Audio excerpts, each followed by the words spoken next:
এখানে সিংহিতে যারা কীর্তন শুনতে এসছেন, তীর্থস্থানে অনেকে গেছেন, অনেকে যেতে পারেন নাই।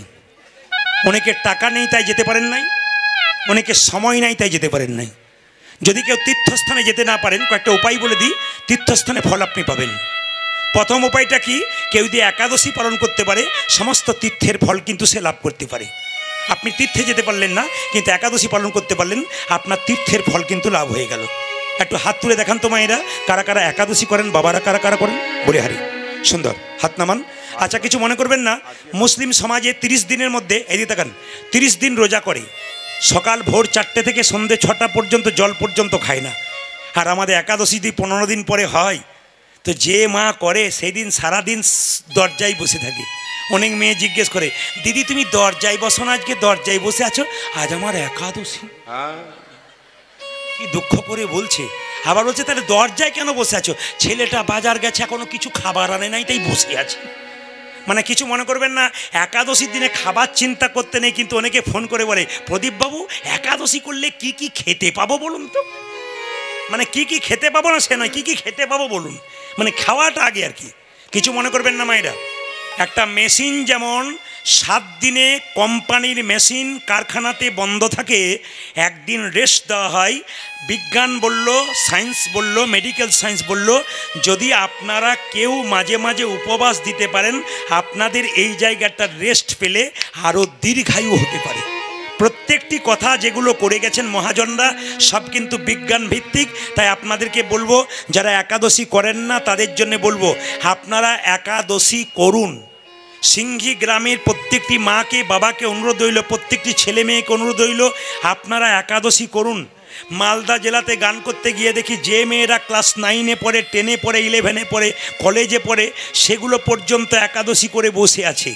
এরা শিখিয়ে দিচ্ছে প্রত্যেকটা জগতের মানুষকে, একাদশী আমাদের নিজস্ব সত্তা, ভগবানের দেওয়া, আজকে ভগবানের বার, এটা করা প্রত্যেকের কর্তব্য।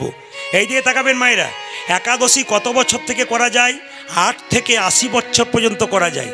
অনেকে আবার বলে বিধবাদের একাদশী করতে নাই, কেউ কেউ বলে সদবাদের করতে নেই। আমাদের হিন্দু ধর্মে দেখবেন বহু লোক আছে, এরা কিন্তু না, আমাকে অনেকে বলে, আচ্ছা প্রদীপবাবু পেটে বাচ্চা থাকলে আমার শাশুড়ি মা বলেছে তুলসী গাছে জল দিবি না, মন্দিরে উঠবি না, কোনটা ঠিক? আপনি বলছেন দিতে, উনি বলছেন না দিতে, তাহলে কোনটা ঠিক?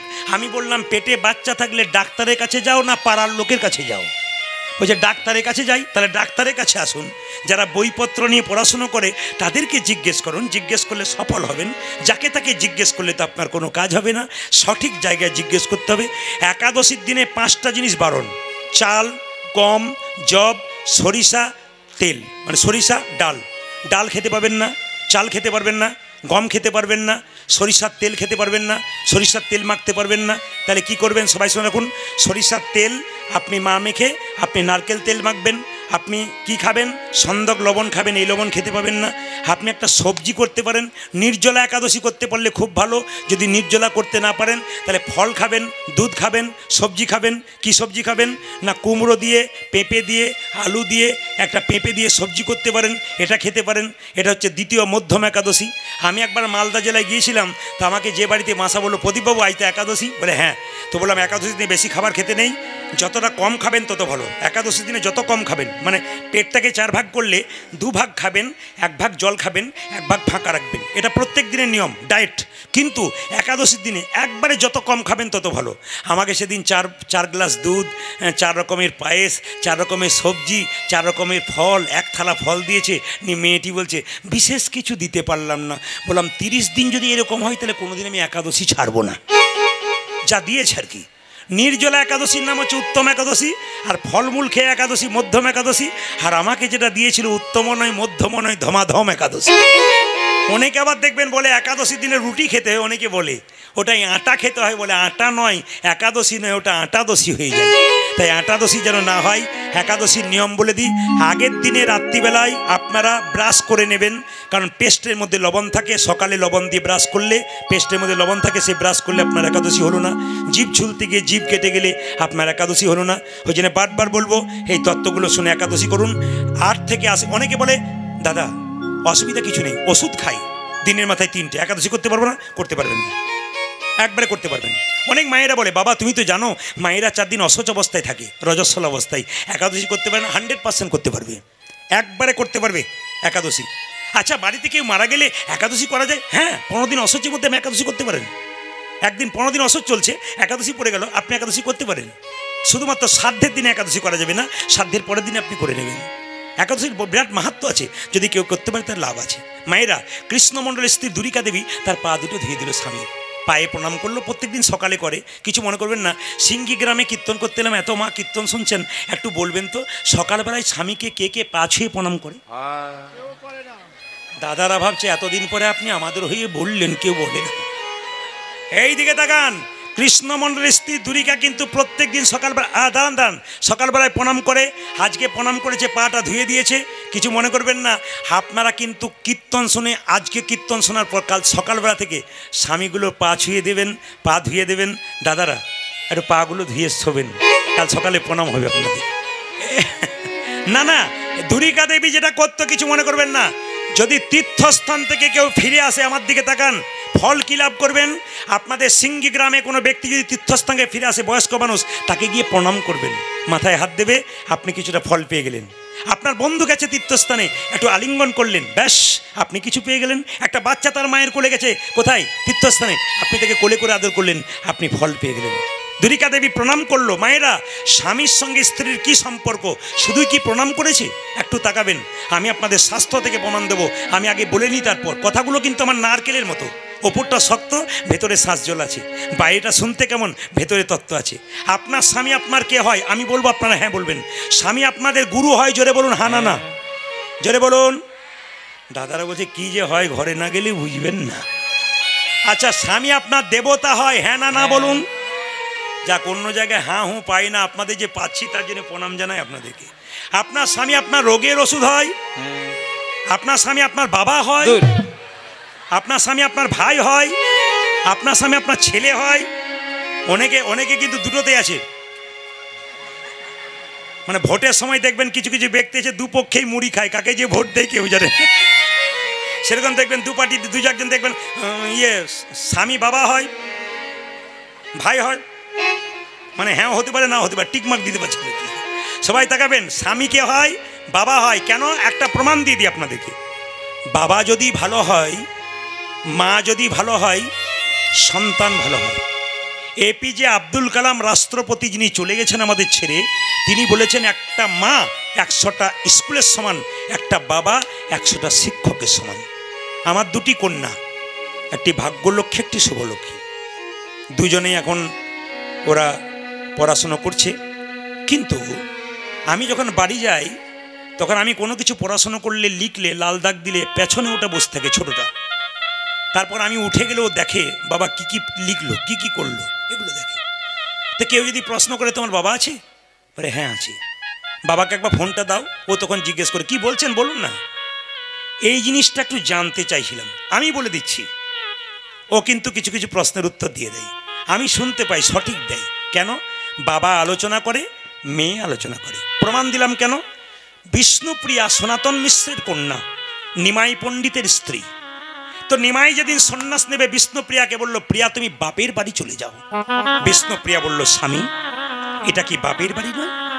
তুমি আমার বাবা, তুমি আমার ছেলে, তুমি আমার গরু, তুমি আমার ভাই, তুমি আমার রোগের ওষুধ, তুমি আমার দেবতা, তুমি আমার ইহকাল, তুমি আমার পরকাল।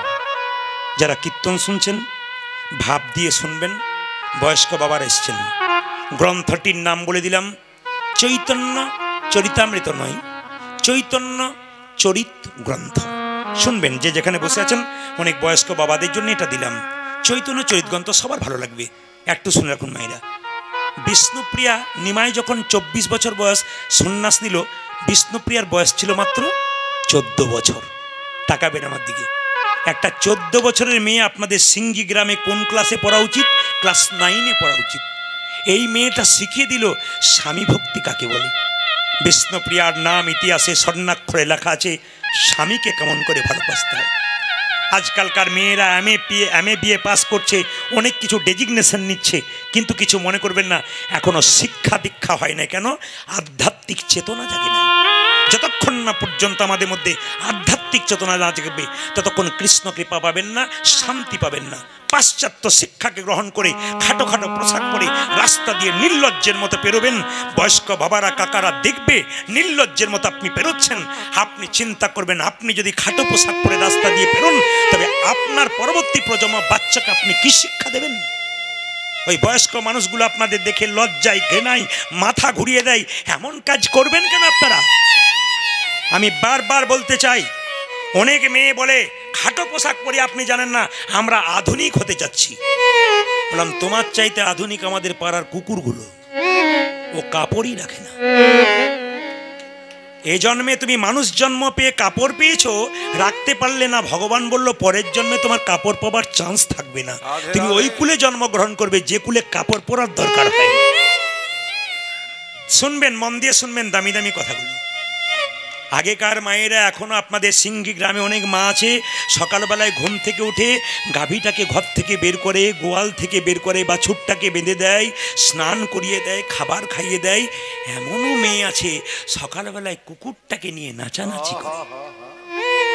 আমার পাশের বাড়িতে, এদিকে তাকান, আমার পাশের বাড়িতে একজন মহিলা প্রতিদিন গাভীটাকে বের করে দেয়, বাছুরটাকে বের করে দেয়, তাদের খাবার দেয়। কলকাতা থেকে একটা মেয়ে কুকুর কোলে নিয়ে পাশের বাড়িতে মাসির বাড়ি বেড়াতে এসছে। আমি ঘর থেকে বেরিয়েছি, তখন মেয়েটি কুকুরটাকে কোলে নিয়ে বলছে, টমি রে আমার টমি রে আমার টমি রে, কি যত্ন টমি রে, টমিকে চুমুও খাচ্ছে, টমি রে টমি রে, কি আদর। কিছু মনে করবেন না মায়েরা। তো ও এখন যখন পেরোচ্ছে রাস্তা দিয়ে, পাশের বাড়ির মেয়েটা যখন গাভী আর গাইকে গাভী আর বাছুরকে নিয়ে যত্ন করছে, তখন মেয়েটি বলছে, আপনারা পাড়া গ্রামের ভূত রয়ে গেলেন, ভূত ভূত। তখন মেয়েটি যে গাভীর গোবর পরিষ্কার করছে বলছে, কেন আপনারা শুধু সকাল থেকে গাই গরু নিয়ে কারবার, আর আমি দেখুন কুকুর নিয়ে ঘুরে বেড়াচ্ছি। তখন পাড়া গ্রামের মেয়ের উত্তর দেখুন, প্রশ্নের উত্তর, দিদি তুমি বললে আমরা গাই গরু নিয়ে কারবার করি, তুমি কুকুর নিয়ে কারবার করো। আমরা সকালবেলাতে গায়ের দুধের চা খাই, তুমি নিশ্চয়ই কুকুরের দুধের চা খাও। বিচার করে বলবেন দামি কথা বলেছি কিনা। জৈসা কি তেইসা না হলে, জবাব না হলে সঠিক জায়গায় আসতে পারবে। আমি আপনাদের বলতে চাই, যে যেখানে বসে আছেন, শুধু একটা কথা বলবো, বাচ্চা মেয়েকে সিংহি গ্রামে হোক, বাজারে হোক, দোকানে নিয়ে গিয়ে দুর্গা পুজোর সময় ছোট্ট বাচ্চা যদি বলে বাবা আমি খাটো পোশাক পরবো, আপনি ভাববেন ছোট বাচ্চা খাটো পোশাক কিনে দিই, কোনো অসুবিধা নাই। ওই মেয়েকে যখন আপনি খাটো পোশাক পরা অভ্যাস করাবেন, ওই মেয়ের যখন 18 বছর বয়স হবে, আপনাকে ডাকবে না, বাবা মাকে ডাকবে না, নিজে বাজারে গিয়ে খাটো পোশাক পরে বাবার সামনে মায়ের সামনে দাঁড়াবে। লজ্জায় মেয়ের দিকে বাবা তাকাতে পারবে না। এরকম পোশাক পরা বাচ্চাদের শেখাবেন না, নইলে হিন্দু সমাজ নষ্ট হচ্ছে, হিন্দু ধর্ম নষ্ট হয়ে যাচ্ছে, আমাদের সমাজ কলঙ্কিত হচ্ছে। আমি একটা কথা বলবো, যে মেয়েকে খাটক পোশাক পরিয়ে রাস্তা দিয়ে ছেড়ে দিয়েছেন, কিছু মনে করবেন না, সেই বাবাগুলোকে বারবার বলে যাব, কোনো পুরুষের লোভী চোখ তাকে যখন নিয়ে চলে যাবে, কি করে, তাকে যখন অপহরণ করে নিয়ে চলে যাবে, আপনি তখন প্রশাসনকে দায়ী দেবেন, সরকারকে দায়ী দেবেন। মেয়ে যখন ফিরে আসবে কিডন্যাপ থেকে, মেয়ের গালে চট্টা মারবেন, কোথায় ছিলি এতক্ষণ। আমি বলবো মেয়ের গালে চট্টা না মেরে আপনার গালে মারুন। আপনি ছোট থেকে বাচ্চাকে খাটো পোশাক পরা শিখিয়ে দিয়েছেন, বারবার আপনার গালে চট্টা মারবেন, অন্য কারো গালে চট্টা মারবেন না। নিবেদন রইল মায়েরা যারা শুনবেন, বিষ্ণুপ্রিয়া যেদিন থেকে নিমাই সন্ন্যাস নিয়েছে, ওই 14 বছরের মেয়েটা ভোর 4টের সময় উঠে গঙ্গাতে স্নান করতে, তাকাবেন, গঙ্গায় স্নান করতে যায়। মাঘ মাসের দিনে ঘর থেকে বেরোতে পারেন না, আর বিষ্ণুপ্রিয়া গঙ্গাতে স্নান করে ভিজে কাপড়ে ঘরে এসে হরে কৃষ্ণ হরে কৃষ্ণ হরে কৃষ্ণ হরে কৃষ্ণ। পাড়ার মেয়েরা বলে, প্রিয়া 14 বছর বয়স, মরে যাবি যে রে, ভোর 4টের সময় লোক উঠতে পারে না ঘুম থেকে, আর তুই গঙ্গাতে স্নান করে হরিনাম করছিস। পাশের মেয়েকে বলে, দিদি আমার মা শিখিয়ে দিয়েছে, আমি যে সহধর্মিনী, স্বামী যদি কৃষ্ণ কৃষ্ণ বলে চলে যাই, আমি যদি কৃষ্ণ কৃষ্ণ বলে না কাঁদতে পারি, তবে যে আমার স্বামীর কৃষ্ণ কৃপা হবে, তবে যে আমার স্বামীর গোবিন্দের কৃপা হবে না। কিছু খাস না? আপনার শুনে নিন মায়েরা, চৈতন্য চরিত গ্রন্থ জীব গোস্বামী পাদে কি বলছে, বিষ্ণুপ্রিয়া দিনের মাথায় একবার খেত, আপনার 4 বার খান, বিষ্ণুপ্রিয়া একবার খেত। আস্তে কি খেত? সকাল থেকে সন্ধে পর্যন্ত একটা করে ধান খুঁটে করে চাল বের করতো, সকাল থেকে সন্ধে পর্যন্ত যে কটা হরিনাম কুটিতে চাল হতো, একবার গঙ্গায় স্নান করে জল এনে সেবা করত। এরই নাম বিষ্ণুপ্রিয়া। নিমাই সন্ন্যাস নেবার পর অদ্বৈতের বাড়িতে একবার এলো। নিত্যানন্দ বলল, নিমাই বাড়ি ফিরে চল। বলে, কেন? তোর মা পাগলিনী রে, তোর স্ত্রী পাগলিনী, দেখ বাড়ির কি অবস্থা হয়েছে, একবার ফিরে চল। নিমাই বলল, দাদা, যে একবার সন্ন্যাস নিয়ে সে বাড়ি ফিরে যায় না, যদি আমার মায়ের আমার কাছে দেখতে ইচ্ছা করে আমাকে এখানে পাঠিয়ে দাও। নবদ্বীপের মেয়ের আমাকে দেখতে আসবে, এখানে পাঠিয়ে দাও। কিন্তু দাদা, সবাই যেন আমায় দেখতে আসে, একজন যেন দেখতে না আসে। বলুন তো কে? জোরে বলুন কে? জোরে বলুন। বিষ্ণুপ্রিয়া। বাহ, সবাই দেখতে আসে দাদা, একজন যেন না আসে। নিত্যানন্দ গিয়ে বলে, সচিমাতা, তোমার নিমাই এসেছে। বিষ্ণুপ্রিয়া, আমার স্বামী এসেছে? সচিমাতা বলছে, প্রিয়া ভালো করে কাপড়টা পরে নে, আমার নিমাই এসেছে। নিত্যানন্দ হাত আগলে বলল, বিষ্ণুপ্রিয়া, নিমাই সবাইকে ডেকেছে, তোমায় ডাকে না। বিষ্ণুপ্রিয়া চোখের জলে ভেসে বলছে, প্রভু তুমি আমায় ডাকলে না, ডাকো তুমি আমায়, কিন্তু ছেলেরা যখন ঘুড়ি ওড়ায় তখন লাটাইটা তো হাতের মধ্যে থাকে। ঘুড়ি যতই উপরে উঠুক না কেন, লাটাইয়ে দড়ির টান দিলে ঘুড়িটা আবার তার কাছে ফিরে আসে। তোমার প্রতি আমার প্রেমের লাটাইটা তো আমার হাতে বাঁধা আছে। তুমি যেখানে যাও না কেন আমার কাছে তোমাকে আসতে হবে। ভক্ত যদি ভগবানকে ডাকে, ভগবান ভক্তের কাছে যায়, ভক্ত ভগবানের কাছে যায় না। অহল্যা পাষাণ হয়েছিল, রামের কাছে গিয়েছিল, রাম তো অহল্যার কাছে যায় নাই। তাকাবেন মায়েরা, সবাই নিমাই দেখতে যায়, বিষ্ণুপ্রিয়া ছাড় খেয়ে কাঁদে। মেয়েরা মেয়েদের শত্রু, চিৎকার করে বলছে, প্রিয়া, প্রভু সবাইকে ডাকলো, তোকে ডাকলো না। তোর মতো হতভাগিনী, তোর মতো ভাগ্যহীনা আছে কজন? নবদ্বীপের মেয়েরা নিমাই দেখতে যাচ্ছে, চিৎকার করে বলছে, প্রিয়া, প্রভু সবাইকে ডাকলো, তোকে ডাকলো না, তোর মতো ভাগ্যহীনা আছে কজন? বিষ্ণুপ্রিয়া চোখের জল মুঠে বলল, দিদি আমাকে ভাগ্যহীনা বললে? আমার মতো ভাগ্যবতী আছে কজন? বলে, কেন? যাকে দেখবার জন্য হাজার হাজার মানুষ চলে যায়, সে তো হাজার হাজার মানুষের নয়, সে তো আমার মানুষ। আমার মানুষকে দেখবার জন্য যদি হাজার হাজার মানুষ চলে যায়, আমার মতো ভাগ্যবতী কজন?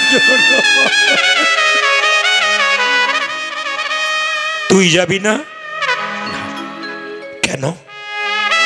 আসবে রে, আমার প্রভু আমার কাছে আসবে, আমার বিশ্বাস। নিমাই এসেছিল, আপনারা কেউ জানেন না জানেন, চৈতন্য চরিতগ্রন্থ জীব গোস্বামী পাদের পড়বেন, পরিষ্কার করে লেখা আছে, নিমাই একদিন রাত্রি 12টার সময়, কেউ জানে না, বিষ্ণুপ্রিয়ার কাছে এসেছিল। দরজায় ধাক্কা, প্রিয়া, প্রিয়া, প্রিয়া। বিষ্ণুপ্রিয়া 14 বছরের মেয়ে তো ঘুমিয়ে গিয়েছিল। প্রিয়া, কে? কে তুমি? আমি এসেছি। তুমি তুমি এসেছো? তুমি কে? আমি গো। কীর্তন কেমন জিনিস দেখুন, একাঙ্ক নাটক, একাই অভিনয় করব, সবাই দেখবেন। আসরটার দিকে তাকিয়ে দেখুন, স্থির হয়ে বসে আছে। কেন? প্রেম দিলে মানুষ ডুবে যায়। বিষ্ণুপ্রিয়া মাথায় কাপড়টা নিয়ে উঠে বলছে, কে তুমি? আমি গো, তোমার প্রাণনাথ এসেছি। দরজা খুলবে না? দাঁড়াও। দরজাটা খুলেছি, নিমাই দাঁড়িয়ে আছে পেছনে। বিষ্ণুপ্রিয়া, কি গো প্রিয়া, আমার দিকে তাকাবে না? না। একবার তাকাও না। বহুদিন পরে স্বামী যদি স্ত্রীর কাছে আসে, স্ত্রী কি একবার স্বামীর মুখের দিকে তাকায় না?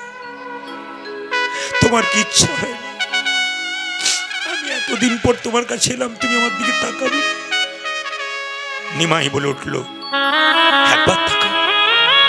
বিষ্ণুপ্রিয়া বলছে, পৃথিবীতে যে কোনো নারীর স্বামী বহুদিন পর তার কাছে এলে তার স্ত্রী তার মুখটাকে বদন বহুত ভক্তি বলে দেখে।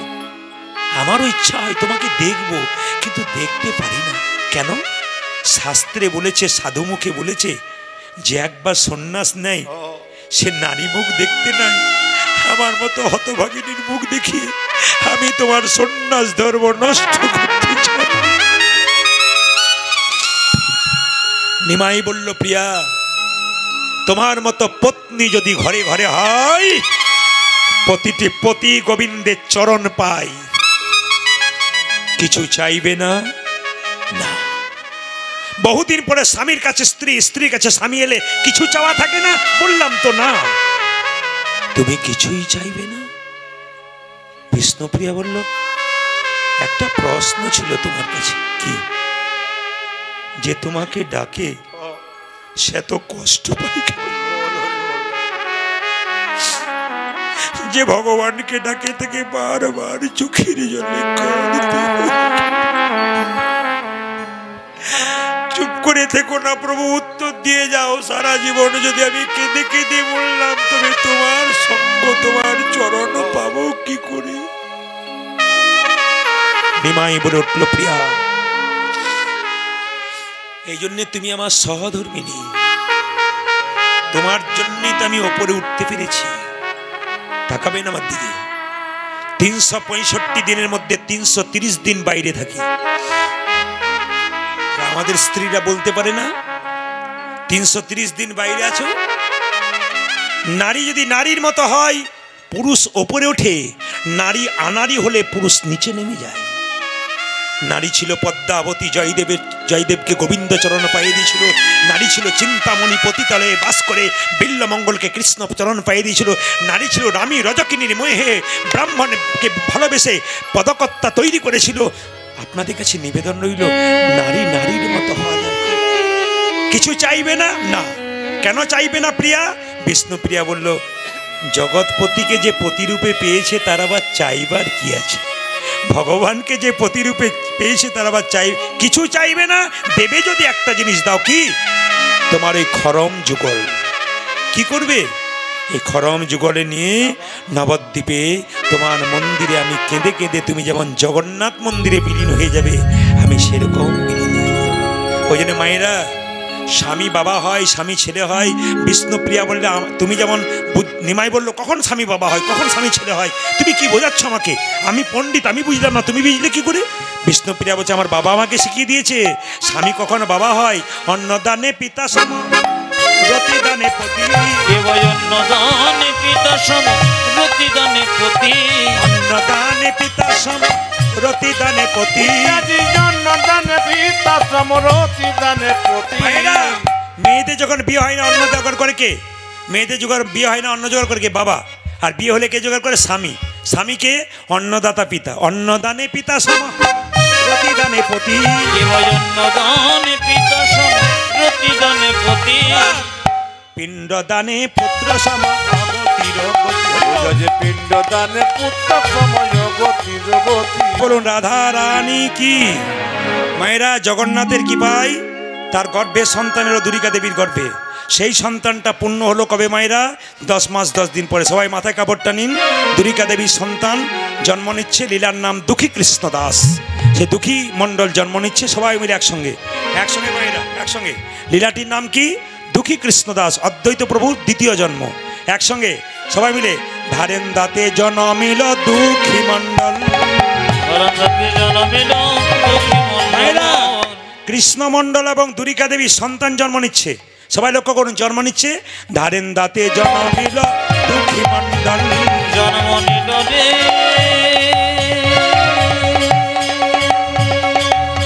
জোরে বলুন, কৃষ্ণ মণ্ডল কি? হাত নামান। জগন্নাথ দেব কি? হাত তুলুন। আচ্ছা মায়েরা বলুন তো, ছেলে হলে আনন্দ হয় না মেয়ে হলে আনন্দ হয়? এই যে যার একটু মাথার গন্ডগোল আছে তিনি ঠিক বলেছেন। আপনারা সব বলছেন কেন কীর্তন শুনতে এসছেন, তা বলছে 2-4 জন বলছে দুজন হলেই আনন্দ হয়। কিন্তু যদি ছেলে হয় তাহলে দেখবেন মায়ের কি আনন্দ। আর মেয়ে হলেও প্রথমে অসুবিধা নেই, দ্বিতীয়বার হয়ে গেলে বলে এই তো ভগবানের কোনো। কিন্তু একটা কথা বলে রাখি, ছেলে হোক মায়েরা, ছেলে যদি একটা বংশের প্রদীপ হয়, মেয়েরা 2টো বংশের প্রদীপ। এইদিকে কেন বলুন তো? ছেলে একটা বংশের প্রদীপ, বাবার বংশের, আর মেয়েরা বাবার বংশ আলো করে আর শ্বশুরের বংশ আলো করে। এই জন্যে আস্তে এই জন্যে দুটোই কিন্তু মেয়েরা দুটো বংশের প্রদীপ না, ছেলে মেয়ে দুটোই দরকার আছে। ঈশ্বর যদি না দেয় কিছু করার নেই, যা দিয়েছে তাই নিয়েই সুখী থাকবেন। তবে একটা কথা বলি, ছেলে হোক মেয়ে হোক তাকে এই যে যারা কীর্তন শুনতে এসছে বাইরে থেকে তাদেরকে শুনতে দিন আস্তে। ছেলে হোক আর মেয়ে হোক, মায়েরা মানুষ করবেন মানুষের মতো। ঈশ্বরচন্দ্র বিদ্যাসাগরের মা ভগবতী দেবী, বিদ্যাসাগর মহাশয় কলকাতায় ছিলেন, শুনলেন মায়ের অসুখ হয়েছে, নদী পার হয়ে, দামোদর নদী পার হয়ে মায়ের কাছে ছুটে এলো। এই হলো ছেলে। মা কেমন? ভগবতী দেবী, বিদ্যাসাগর তার মাকে বললো, তোমার ছেঁড়া চাদর নিয়ে ঘুরে বেড়াচ্ছ, একটা ভালো নতুন শাল তোমাকে কিনে দিলাম কলকাতা থেকে, এই শালটা তুমি নাও। ওই শালটা মা না নিয়ে বাক্সের মধ্যে ভরে দিলেন। জিজ্ঞেস করলো, তুমি বাক্সের ভেতরে ভরে দিলে, নিলে না কেন? পাড়া প্রতিবেশীর কত মা ঠান্ডায় থরথর করে কাঁপছে, আমি তোর মা হয়ে শালটা নেবো কী করি? কিন্তু আমাদের যদি কোনো মা রাস্তা দিয়ে শাল পেয়ে যায় না, শাল দেখাতে দেখাতে যায়, দেখবেন শাল দেখাতে, তার বাচ্চাও সেরকম হয়। কেন বলুন তো? এইদিকে তাকাবেন, এইদিকে তাকাবেন, বাচ্চা কেমন হয়? বাচ্চা কেমন হয়? আমার পাশের বাড়িতে একটা মেয়ে তার বাচ্চাকে শিক্ষা দিচ্ছে, 25 বছর, এইদিকে 25 বছরের মা 3 বছরের বাচ্চাকে শিক্ষা দিচ্ছে। টিফিন বাক্সে টিফিন দিলাম, স্কুলে যাবি খাবি, কাউকে দিবি না, দিলে তোর একদিন কি আমার একদিন, আমি খেটে খেটে মরবো সকাল থেকে, আর লোকের ছেলেকে গন্ডে পিন্ডে গেলাবি, একবারে দিবি না। ছেলে বলছে, মা কি বললে? নিজে খাবি কাউকে দিবি না? ওই হ্যাঁ, নিজে খাবি কাউকে দিবি না।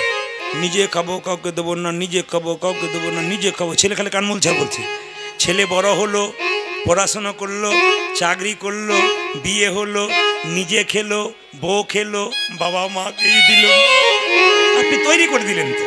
না না, আপনারা তো তৈরি করে দিচ্ছেন, এই জন্য তো সন্তান এরকম হয়ে যাচ্ছে।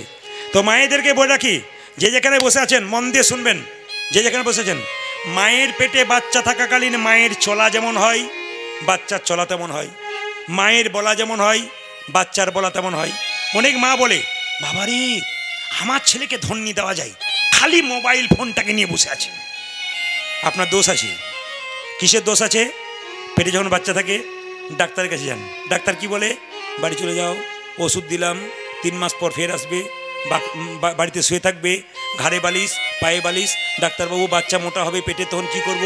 ডাক্তার মনে মনে ভাবে, সিজার করবো আমি, তোমার যা সর্বনাশ হবে, আমার তো টাকা হবে, এটা মনে মনে ভাবে আর কি, মুখে বলে না। আবার লক্ষ্য মায়েরা তাকান, এবার বলছে তাহলে সময় কাটাবো কী করে? কেন?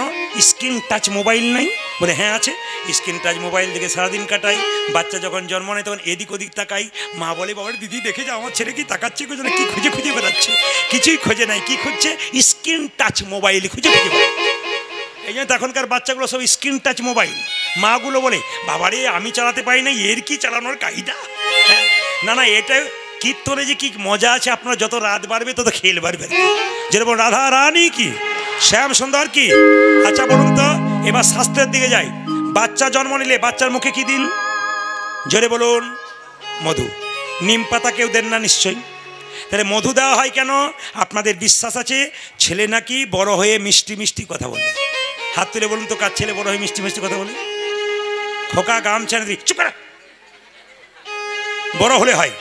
আচ্ছা মায়েরা, মধুটা তখন দেওয়ার জন্য নয়, যারা বইপত্র পড়েন বইটার নাম বলে দিই, বইপত্র পড়বেন। বইটার নাম হিন্দু ধর্মগ্রন্থ কি এবং কেন। লেখক হচ্ছে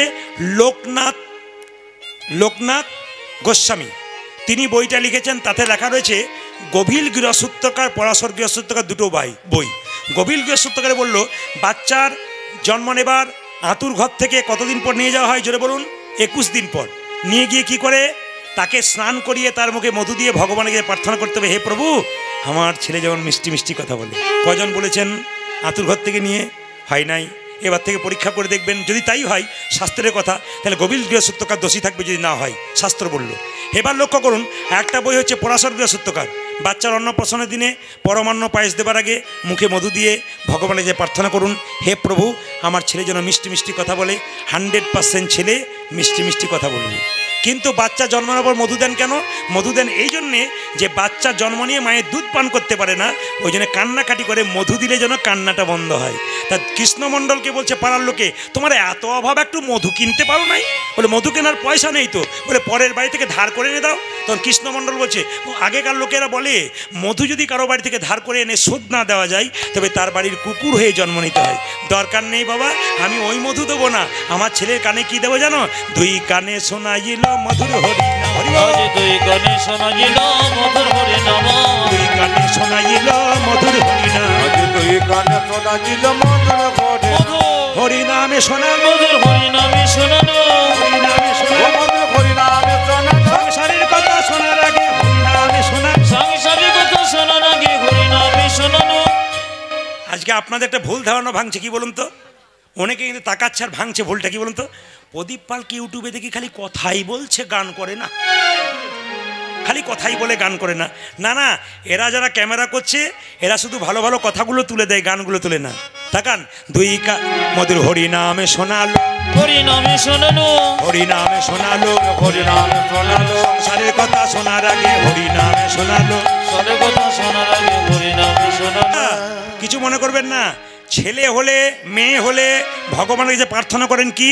আমার ছেলে যেন ইঞ্জিনিয়ার হয়, ডাক্তার হয়, মাস্টার হয়, উকিল হয়, নাকি? সবাই চান কি না? কিন্তু ইনি কি চাইলেন?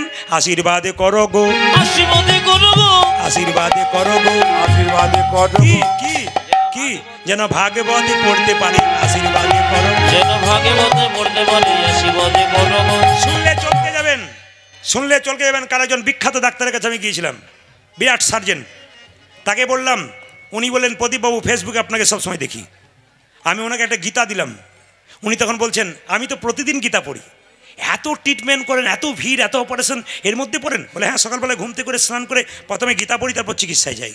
যারা বড় বড় মহাজন হয়, যারা বড় বড় পণ্ডিত হয়, যারা বড় বড় জ্ঞানী হয়, তারা ভগবানকে স্মরণ করে যায়। অ্যাপেলো চেন্নাইয়ে চিকিৎসা করাতে যাবেন দাদা ভাইরা, দেখে নেবেন প্রত্যেকটা বড় বড় ডাক্তারের টেবিলে ভগবানের ছবি আছে। এত সোজা নয়। যারা বড় বড় ব্যক্তি হয় তারা ভগবানকে বিশ্বাস করা হয়।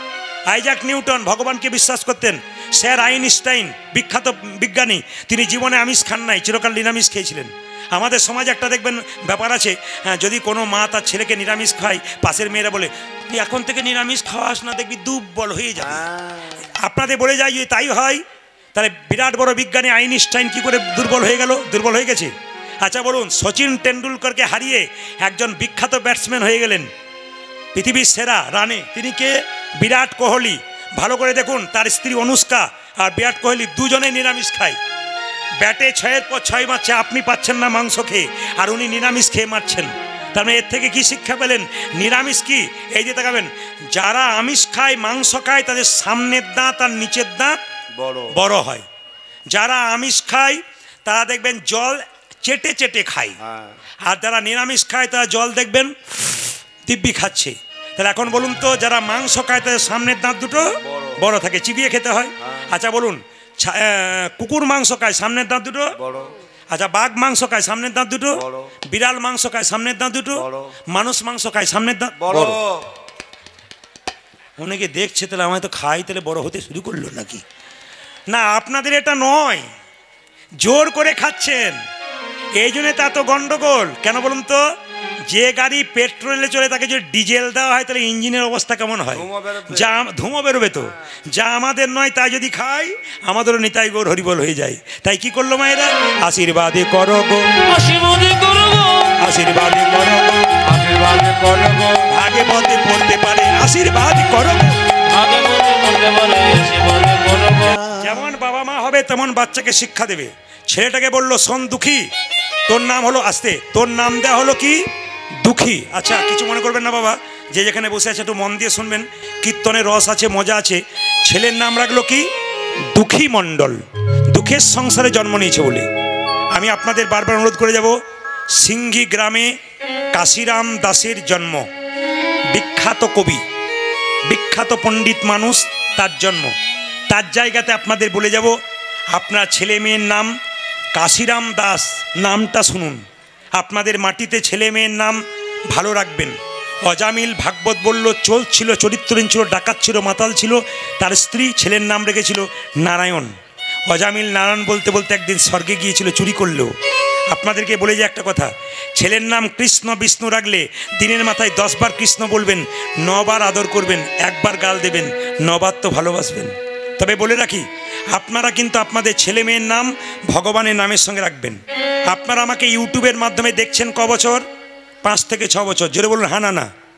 আচ্ছা এবার বলি, আমি কি এর আগে কীর্তন করতাম না? ঝাড়খণ্ডে কীর্তন করতাম। ওখানে একজন ব্যক্তি কীর্তন শুনতে এসছে, প্রায় আসরে যায়। ওনাকে বলি আপনার স্ত্রী শোনে না কেন? বলছে আমার স্ত্রী শোনে না, অভিমানী। বলে কেন? সন্তান নাই, ছেলে মেয়ে নাই, কাঁদে ঘরে বসে, কীর্তন শুনে কী লাভ আছে? ছেলে মেয়েই নাই। বলে আপনার স্ত্রীকে নিয়ে আসবেন, কোনো চিন্তা নেই, গোবিন্দের কৃপায় সন্তান হবে। ভগবানের কাছে আরে দরখাস্ত জমা দাও, লাইনে দাঁড়াও, তবে তো তুমি ডাক পাবে। আগে লাইনে দাঁড়াতে হবে তো। তো মায়েরা কিছু মনে করবেন না, আমাকে উনি বলছেন একবার বলে দিন যেন আমার স্ত্রীর ছেলে মেয়ে কিছু হয়। আমি এখন আদর করে বললাম ঠিক আছে বাবা, ভগবানের কৃপা হলে তোমার নিশ্চয়ই ছেলে মেয়ে হবে। ও মায়েরা, 2 বছর পরে কীর্তন শুনতে এসে আমাকে এসে বলছে প্রদীপবাবু আপনার আশীর্বাদে কিন্তু ছেলে হয়েছে, নাম কিন্তু আপনাকেই রাখতে হবে। আচ্ছা, তা আমি বললাম বলো কোন দিন জন্ম নিয়েছে, কোন তিথি আমি নাম রাখছি। বলছে এই দিন এই তারিখে জন্ম নিয়েছে। আমার তোমার ছেলের নাম রাখলাম দিগম্বর। বাহ, দারুণ। উনি তখন বললেন দারুণ নাম রেখেছেন। মায়েরা, 2 বছর পরে আবার ওই এলাকায় কীর্তন করতে গেছি, আবার উনি এসেছেন। জিজ্ঞেস করলাম দাদা কেমন আছেন? এবছর আপনার আশীর্বাদে আবার অ্যাক্টিভ হয়েছে, নাম কিন্তু আপনাকে রাখতে হবে। আবার পাঁপড় ভাজা। বেশ ঠিক আছে, খুব ভালো, বেশ বেশ। এই যে তাকে মায়েরা, আবার নাম রাখতে হবে। বললাম এইবার তোমার ছেলের নাম রাখলাম তিথি অনুযায়ী, জোরে বলুন কৃষ্ণ দাস। চলবে না। বলছে চলবে না। বলে কেন? ম্যাচিং নাম চাই। আপনার যখন ম্যাচিং কেনেন, ম্যাচিং নাম চাই। বলে কী নাম রাখবো? বলে দিগম্বরের পরে বর কিছু রাখুন। বলেন তাহলে বড় ছেলের নাম দিগম্বর, ম্যাচিং নাম রাখতে গেলে এবার নাম রাখলাম নটম্বর। বাহ, সুন্দর। ওই যে দারুণ রেখেছেন। আমার আর আসার দরকার নাই দাদা, আর আমার কাছে নাম রাখতে এসেছেন না, আমি ম্যাচিং করতে পারবো না। উনি 3 বছর পরে আবার এক জায়গায় গান শুনতে এসেছেন, কীর্তন এসেছে। বলছে প্রদীপবাবু এবছর আর একটি হয়েছে, নাম কিন্তু আপনাকেই রাখতে হবে। আমার দাদা কিছু মনে করবেন না, আর আমার ম্যাচিং ট্যাচিং নাই, আমি নাম রাখতে পারবো না। উনি বলছেন নাম আমি বললাম তাহলে এক কাজ করো, বড়োর নাম কি? দিগম্বর। মেজর নাম কি রেখেছি? নটম্বর। এবার নাম রাখলাম সীতম্বর। বাহ, নটম্বর, দিগম্বর, সীতম্বর, কি ভালো নাম। দাদা দোহাই রইল, আর আমার কাছে এসেন না, অন্য জায়গায় যেন। এইবার উনি 4-5 বছর আসেন নাই। একটি আসরে গান করছি, দেখি 3টে ছেলেকে নিয়ে বসে আছে, দিগম্বর, নটম্বর, সীতম্বর। এখন কীর্তনের পরে এসে বলছে বাবুকে পেন নাম কর, পেন নাম কর। নটম্বর, সীতম্বর, দিগম্বর প্রণাম করলো। বললাম কিছু মনে করবেন না, এবার তো আপনার স্ত্রীর আসা উচিত ছিল, 3টে ছেলের মা। লজ্জা দেবেন না, এবছর একসঙ্গে 2টো হয়েছে।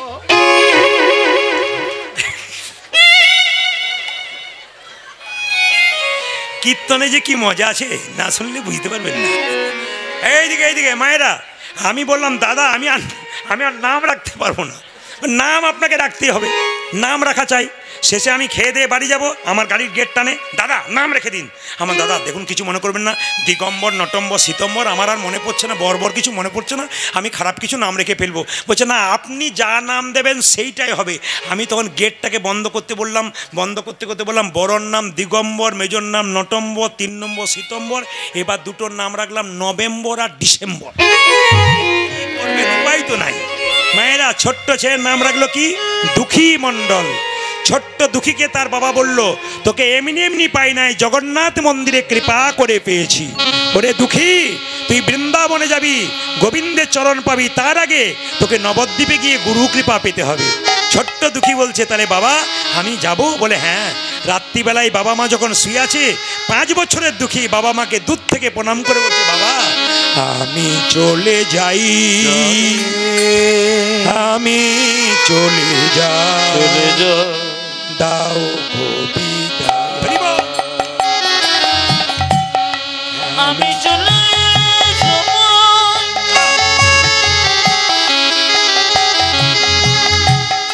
আমি চলে যাব,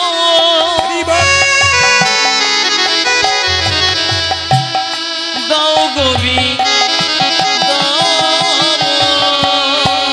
আমি চলে যাই,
বছর বয়সে বেরোলো জোরে বলুন, একটু জোরে বলবেন। দুঃখী কত বছর বয়সে বেরোলো?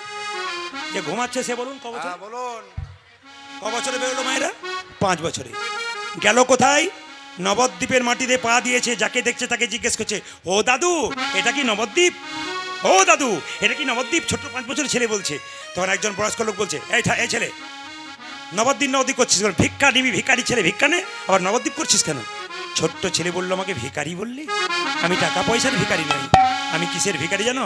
প্রেমেরও ভিখারি করি প্রেম ভিক্ষা করি করি যাব গো নদিয়ায়।